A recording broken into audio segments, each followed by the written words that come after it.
Welcome everyone. तो आपका फिर से स्वागत है एक नई क्लास के साथ। और जैसा कि आप यहाँ पर टाइटल देख के ही समझ गए होंगे कि आज की क्लास में हम यहाँ पर डिस्कस करने जा रहे हैं, वो बात करेंगे कंप्लीट एग्रीकल्चर अर्थात तीनों सब्जेक्ट के यहाँ पर कुछ क्वेश्चंस को ही कवर करेंगे। आज एक शॉर्ट क्लास रहने वाली है, तो याद रखिएगा जितने भी यहाँ पर क्वेश्चंस करवाए जाएंगे वो सारे ही इंपॉर्टेंट रहेंगे। तो क्लास को एंड तक आपको जरूर देखना है ताकि आपको हर एक क्वेश्चन यहाँ पर क्लास के साथ आपका याद हो जाए और रिविजन आपका साथ साथ हो जाए। ठीक है, तो चलिए बिना कोई टाइम वेस्ट किए आज की क्लास को स्टार्ट करेंगे। इससे पहले आप सभी साथियों से एक रिक्वेस्ट है कि क्लास को एक बार शेयर जरूर कर दे ताकि सभी साथियों तक ये क्लास पहुंच जानी चाहिए। ठीक है, तो जल्दी से शेयर कर दीजिए। तब तक हमारा जो फर्स्ट क्वेश्चन है उसकी ओर हम चलते हैं। तो फर्स्ट क्वेश्चन है यहाँ पर, याद रखिएगा, वैसे तो इंपॉर्टेंट क्वेश्चन है, काफी अच्छा क्वेश्चन है। याद रखिए इस टाइप के क्वेश्चन है आजकल वो पूछे जाने लगे हैं और ये क्वेश्चन है अभी रिसेंटली जो एग्जाम हुई थी उसमें ये क्वेश्चन पूछा गया है। ठीक है, तो जल्दी से बताएंगे कि घी में सुगंध आने का कारण क्या होता है। ठीक है, गुड इवनिंग एवरीवन, सभी का मोस्ट वेलकम लाइव स्ट्रीम पर। और आज की क्लास में याद रखिएगा आज की क्लास का जो हमारा फर्स्ट क्वेश्चन है वो आपकी स्क्रीन पर दिखाई दे रहा होगा। तो काफी शानदार क्वेश्चन है, तो सभी यहाँ पर जवाब देंगे। ठीक है, ऑप्शंस आपके सामने चल रहे हैं। यहाँ पर ऑप्शंस आप देख पा रहे होंगे, hydrogen sulphide, diacetyl, acrolein या फिर घी में नमी अधिक होने के कारण। इसका राइट आंसर क्या आएगा आप सभी को ये पहचाना है और सभी साथियों को यहाँ पर कमेंट सेक्शन में जवाब देना है। तो देखते हैं कितने यहाँ पर कर पाते हैं या फिर नहीं कर पाते हैं। ओके, विजय कोटा, रूपलाल, अल्ताफ खान, मोस्ट वेलकम आप सभी का लाइव स्ट्रीम पर। हाँ, तो सभी यहाँ पर जवाब दे रहे हैं, सेकंड ऑप्शन बिल्कुल यहाँ पर आएगा। हाँ, तो जिन्होंने भी यहाँ पर याद रखा बी ऑप्शन चूज किया है वो सारे ही यहाँ पर सही जवाब दे रहे हैं। तो याद रखिएगा अगर हम बात करते हैं घी में सुगंध, एक होता है दुर्गंध, एक होता है सुगंध। तो जब भी हम बात करें याद रखिएगा सुगंध की, तो राइट आंसर क्या होगा, डाई एसिटिल होगा। लेकिन यही अगर आपको पूछ लिया जाता कि दुर्गंध का कारण क्या होता, तब आपका राइट आंसर क्या होता। जल्दी इसको और बता दीजिए थोड़ा सा। अगर यहाँ पर आपको ये क्वेश्चन पूछ लिया जाता कि घी में दुर्गंध किसके कारण आती है, तो आपका राइट आंसर क्या रहेगा।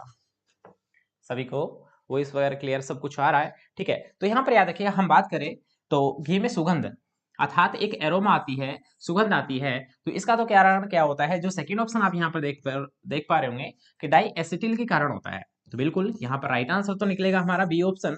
लेकिन अगर आपको पूछ लिया जाए कि दुर्गंध का कारण क्या होता है, तब आपके माइंड में एक ही यहाँ पर जवाब आना चाहिए कि सर एक्रोलिन के कारण होता है। अगर दुर्गंध का कारण पूछ लिया जाए तो सर हमें बिल्कुल पता है कि जो बैड स्मेल आती है, दुर्गंध आती है, वो किसके कारण आती है, याद रखिएगा वो एक्रोलिन के कारण आती है। हाइड्रोजन सल्फाइड का तो यहाँ पर इससे कोई संबंध ही नहीं है, क्योंकि हाइड्रोजन सल्फाइड का तो हमने एक डिजीज यहाँ पर पढ़ते हैं, वो कौन सी होती है, अकोइची, H2S, जिससे सिंबल क्या होता है, H2S होता है। और इसका संबंध किससे होता है, धान में अकोइची जो रोग होता है, अकोइची जो धान में रोग होता है उससे संबंध होता है, याद रखिएगा H2S का।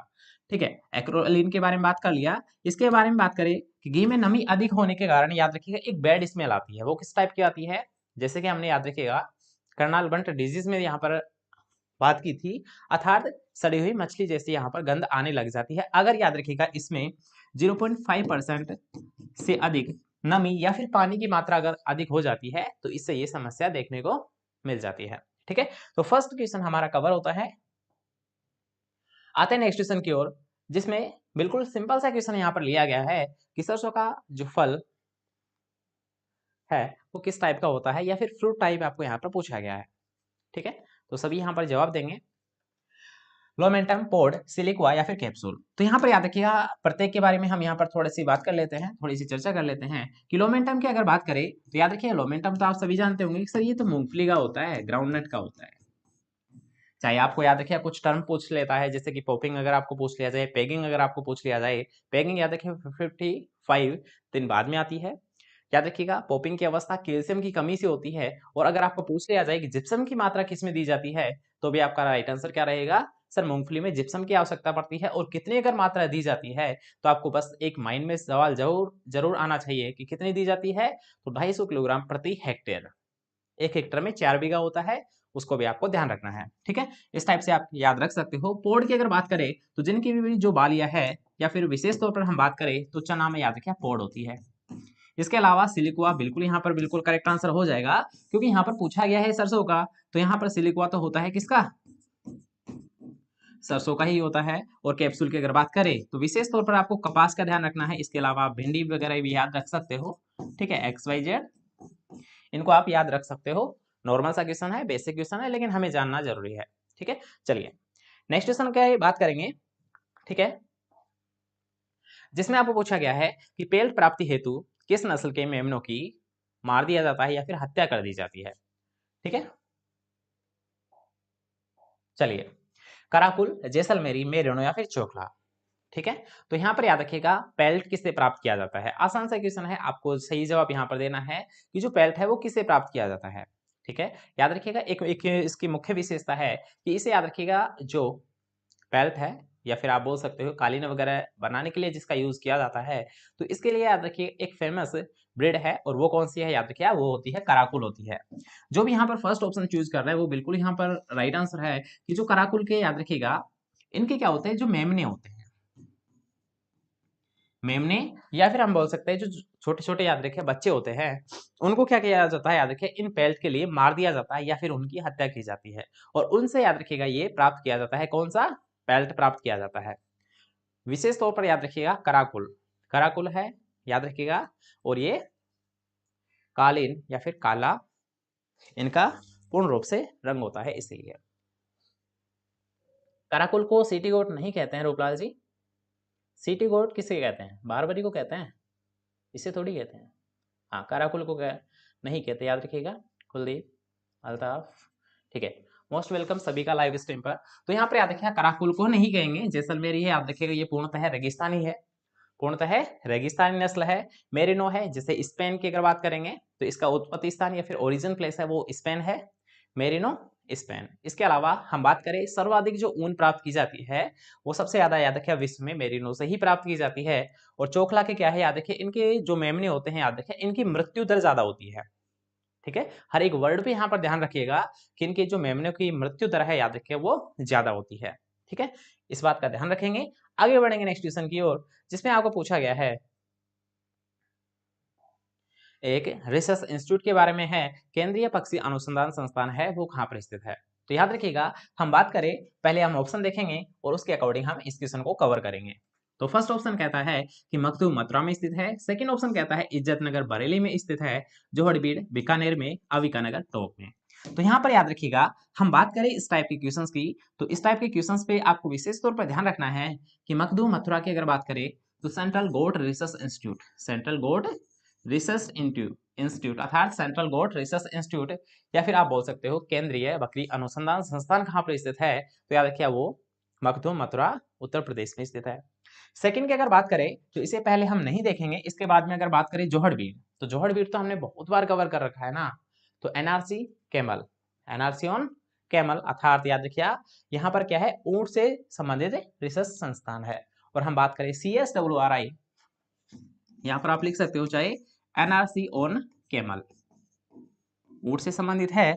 और हम बात करें यहाँ पर याद रखिएगा इसका, तो ये तो आप सभी को पता होगा, यहाँ पर CSWRI जिसकी स्थापना याद रखें 1962 में की गई थी, अविकानगर मालपुरा टोंक में स्थित है।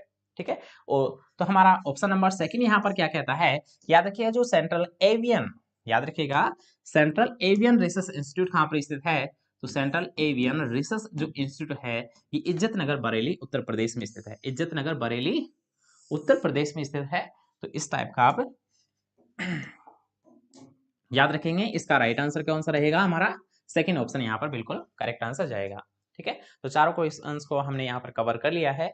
इसके में हमारे 4 क्वेश्चंस देखने को मिलते हैं। चलिए नेक्स्ट क्वेश्चन यहाँ पर बात करेंगे जो कि प्रोपेगेशन या फिर प्रवर्धन से संबंधित है। क्वेश्चन कहता है कि आंवले का जो प्रवर्धन है वो किस विधि के द्वारा किया जाता है। ऑप्शन नंबर फर्स्ट कहता है रिंग कलिकाइन के द्वारा, पेज कलिकाइन के द्वारा, टी बडिंग के द्वारा या फिर बीज के द्वारा। मुख्य तौर पर अगर हम बात करें तो याद रखिए अगर आपको पूछा जाए आंवले की, तो आंवले में याद रखिए एक पुष्पन भी पूछा जाता है, आंवले में पुष्पन भी पूछा जाता है। तो अगर आपको आंवले में पुष्पन अगर पूछ लिया जाए तो आपका राइट आंसर क्या निकल के आएगा कि सर हमें पता है इसका, तो याद रखिए मार्च आपको ध्यान रखना है।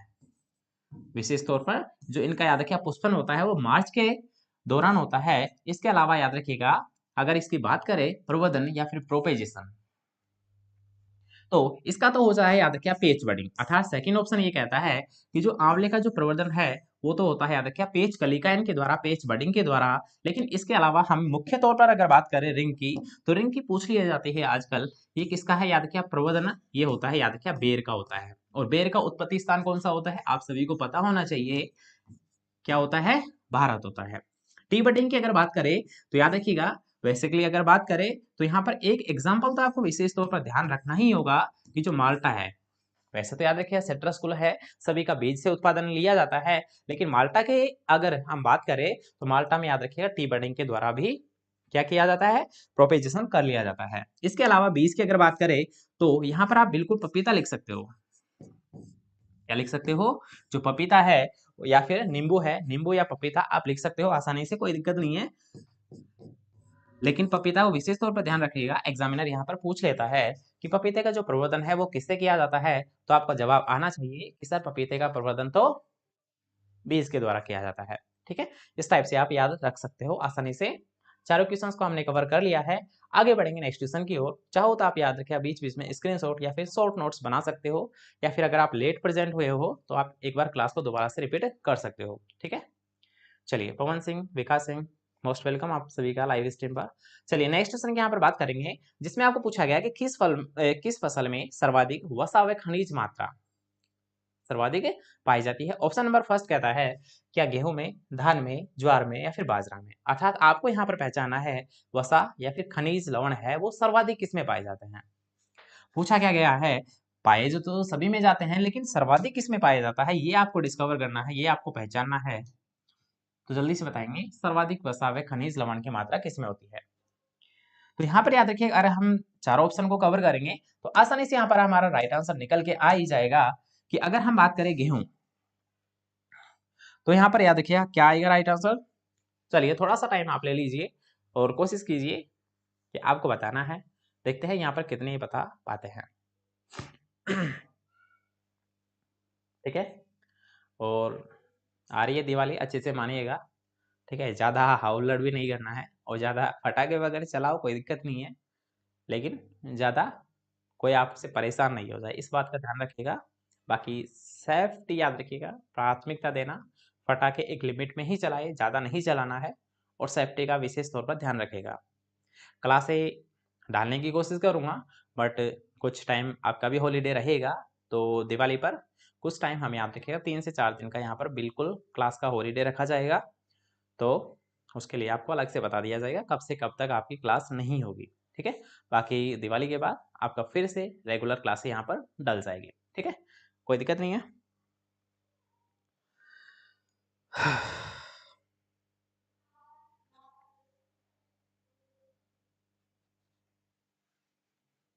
तो यहाँ पर याद रखिएगा हम बात करें तो गेहूं में, तो गेहूं में तो याद रखिएगा क्या होता है, 1.5 होता है या फिर 2 होता है, बताइए।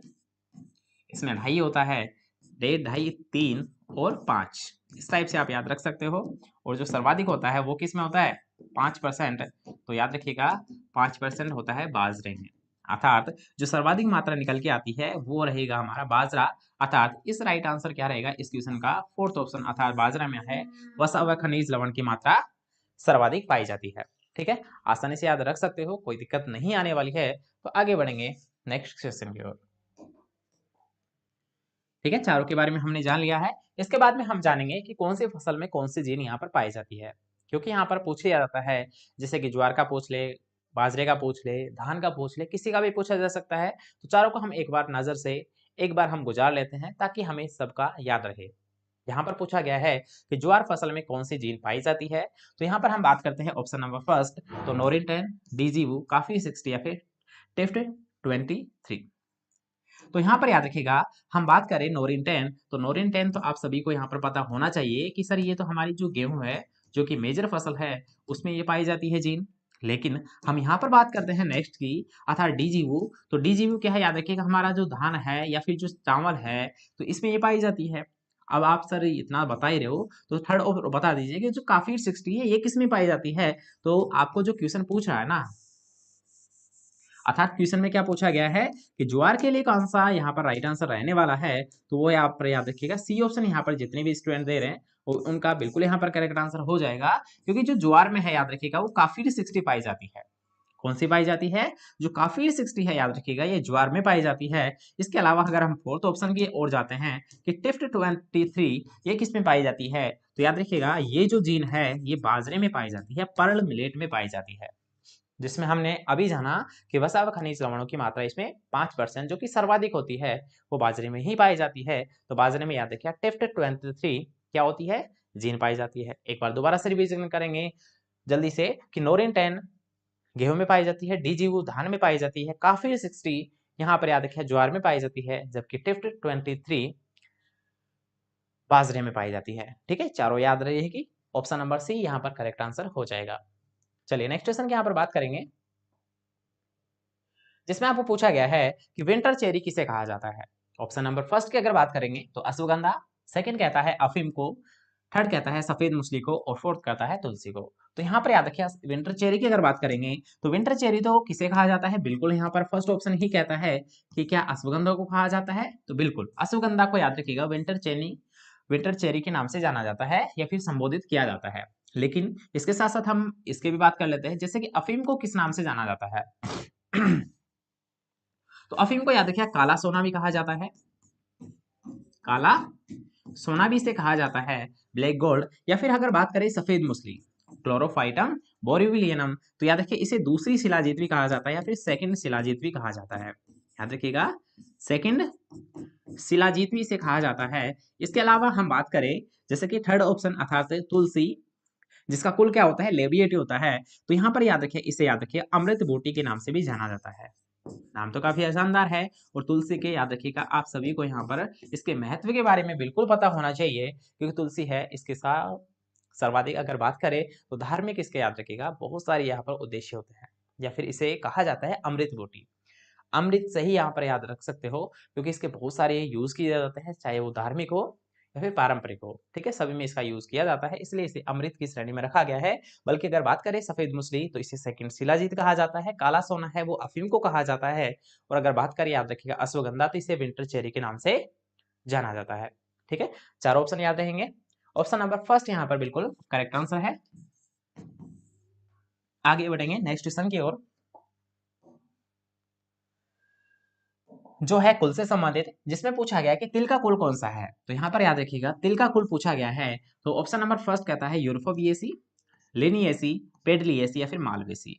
तो यहाँ पर अगर बात करेंगे याद रखिएगा इस टाइप के क्वेश्चन की, तो आपको यहाँ पर पता होना चाहिए कि अगर आपको पूछा जाए यूरोफोबिएसी तो यहाँ पर याद रखिएगा अरंडी, जो अक्सर पूछा आता है, जो सबसे ज्यादा बार पूछा आता है वो पूछा जाता है अरंडी का। तो अरंडी का याद रखिएगा यूरोफोबिएसी होता है।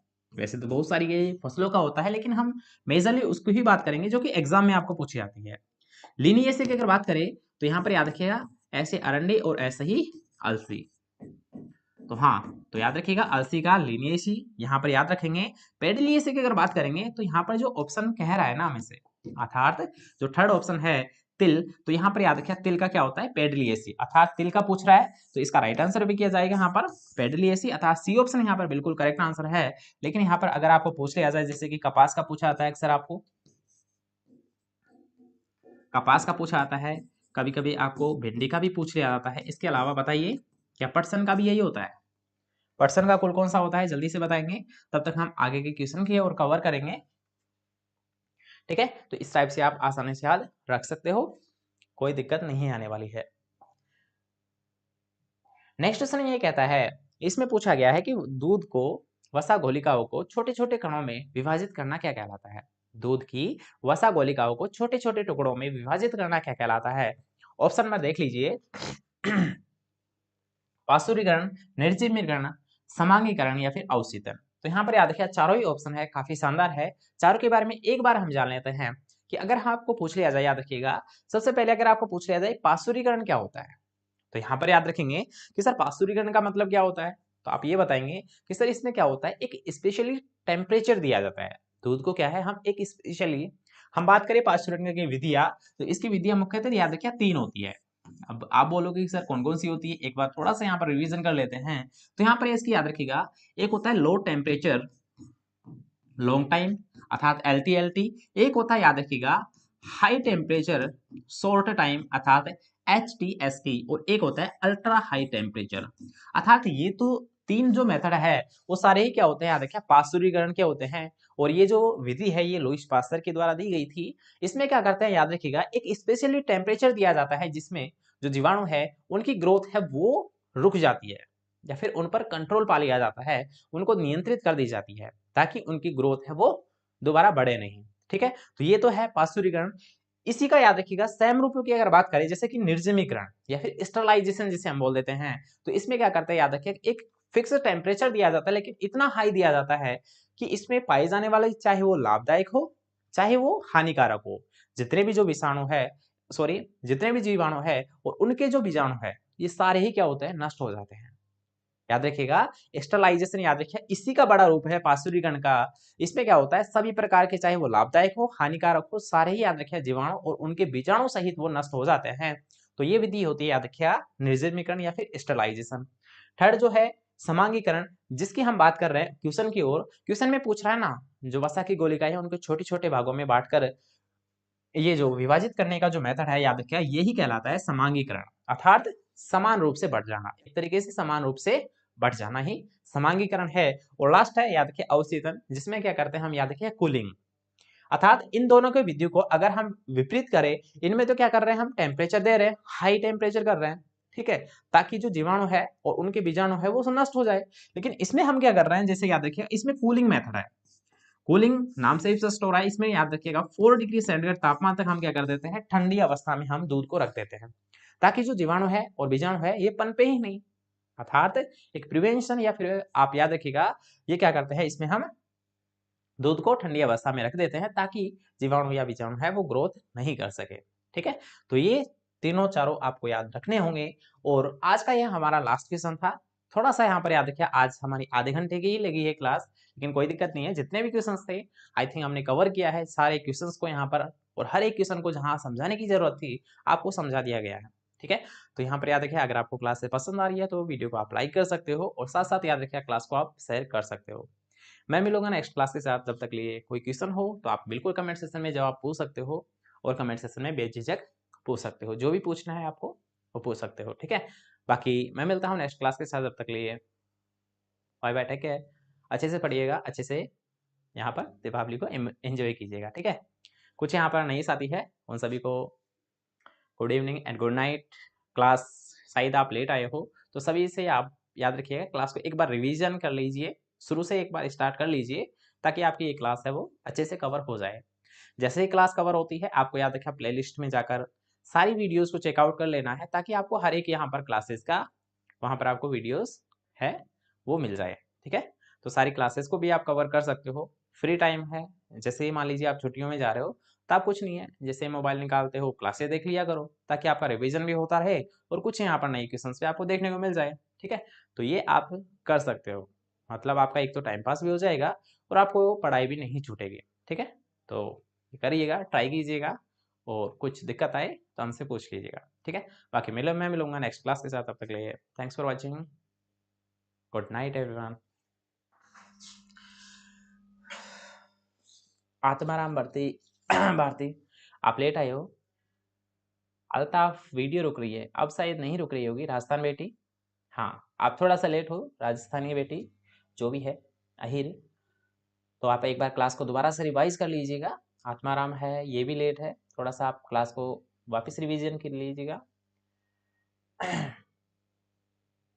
ठीक है, चलिए मिलते हैं नेक्स्ट क्लास के साथ, तब तक के लिए good night everyone, thanks for watching.